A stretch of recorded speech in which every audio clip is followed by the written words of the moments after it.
बाराबंकी के किंतूर ग्राम में पारिजात वृक्ष के दर्शन के लिए आए हैं। इस पूरे इलाके में पांडव कालीन अवशेष बिखरे पड़े हैं। जब अज्ञातवास के दौरान पांडव यहाँ छुपे थे, बाराबंकी को 12 वन कहा जाता था और यहाँ घने और विशाल जंगल थे। वर्षों तक पांडव यहाँ छुपे रहे और इसी दौरान उन्होंने रामनगर के पास किंतूर क्षेत्र में पारिजात वृक्ष लगाया और गंगा दशहरा के दौरान खिलने वाले सुनहरे पुष्पों से भगवान शिव की आराधना की। विष्णु पुराण में उल्लेख है कि इस पारिजात वृक्ष को भगवान कृष्ण स्वर्ग से लाए थे और अर्जुन ने अपने बाण से पाताल में छिद्र कर इसे स्थापित किया था। ऐसे महान महादेवा परिक्षेत्र के दर्शन कर श्रद्धालु अपने को धन्य समझते हैं। अभी इसके बारे में और भी पौराणिक महत्व है जो हम आपको आगे बता देंगे। NTTV के दर्शकों का स्वागत है। मैं आज उत्तर प्रदेश के बाराबंकी जिले के किंतूर ग्राम में आई हूँ, जहाँ पे ये पारिजात वृक्ष पाया जाता है। इस पारिजात वृक्ष की विशेष महत्व है। ये वृक्ष दुर्लभ है, तो आइए इसके बारे में जानते हैं। इसकी पौराणिक महत्व हम आपको बताते हैं। इसके बारे में कहा जाता है कि कुंती, जब धृतराष्ट्र ने उनको अज्ञातवास पांडु पुत्रों को दे दिया था, तो यहाँ पर कुंतेश्वर महादेव की स्थापना की थी और उनकी पूजा के लिए उन्होंने पारिजात वृक्ष के पुष्प की, जो स्वर्ग में था, उसकी कामना की थी। उनके पुत्र अर्जुन ने स्वर्ग से जाकर इस पारिजात वृक्ष को ही लाकर यहाँ पर लगा दिया था। फिर माता कुंती ने इसकी पूजा की थी।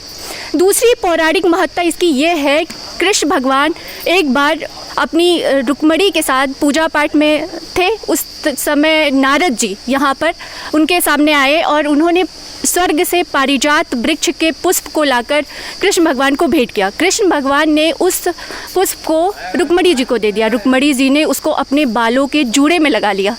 फिर नारद जी ने उनकी तारीफ़ की, प्रशंसा की कि आप अपनी सौतों से 1000 गुना सुंदर लग रही हैं। ये बातें वहाँ की सत्यभामा की दासियों ने सुन ली और ये बात जाके सत्यभामा की दासियों ने सत्यभामा को बताई। तो दासियों की बात सुनकर सत्यभामा जिद पे अड़ गई कि मुझे ये पारिजात वृक्ष चाहिए। फिर कृष्ण भगवान ने इंद्रदेव पर आक्रमण करके इस वृक्ष की स्थापना की। उसके बाद वहाँ से अर्जुन ने इसको यहाँ पे स्थापित किया। कोविड-19 के चलते हुए यहाँ पे दर्शकों की पहले बहुत ज़्यादा भीड़ रहती थी, लेकिन कोविड-19 के चलते दर्शकों की भीड़ कम है। लेकिन तब भी आज बहुत सारे दर्शक इस पारिजात वृक्ष के दर्शन करने आए हैं। तो आइए जानते हैं कि कहाँ से आए हैं और क्या मान्यता है। बोलो। अरे मान्यता बहुत है इसकी। भगवान श्री कृष्ण इनको लेके आए जी। आप कहाँ से आई हैं? सत्यभामा के लिए। हम भिटरिया चौराहा से आए। जी। आप सर कहाँ से आए हैं? हम बॉम्बे से आए। बॉम्बे से आए हैं। मतलब इतनी दूर से लोग इस वृक्ष के महत्व को सुनकर दर्शन के लिए आते हैं। क्या आस्था है आपके इस वृक्ष के प्रति? मतलब वर्ल्ड में पहला ही झाड़ जो कृष्ण भगवान ने यहाँ पे लाया है, तो इसे देखने के लिए वर्ल्ड के टूरिस्ट यहाँ पे आते हैं, तो इसको देखना महत्वपूर्ण है, जरूरी है जी। इसकी माप को भी कहते हैं कि जो गोलाई है इसकी 50 फीट है और इसकी ऊंचाई जो है 45 फीट है। तो ये अपने आप में एक अद्वितीय पहचान रख रहा है। जी हाँ, एक अजीब पुष्प है ये। कोई देखने में मतलब भगवान की देन हुई चीज बोलते हैं ना, उस तरह की है, दुर्लभ है। और कहीं दिखेगी। आप कहाँ से आई हैं मैम? बॉम्बे से आए। आप साथ में हैं ये? जी। मैम आप कहाँ से आई हैं और इस पारिजात के वृक्ष के बारे में क्या महत्व आप जानती हैं या क्या श्रद्धा है आपकी? बहुत महत्व है इस पेड़ का जी। कहाँ से आई हैं आप? रामनगर से आए हैं। रामनगर से आई हैं। तो आप हमेशा आती रहती हैं? नहीं, हमेशा आते रहते हैं, यहीं पे मेरा घर है। अच्छा।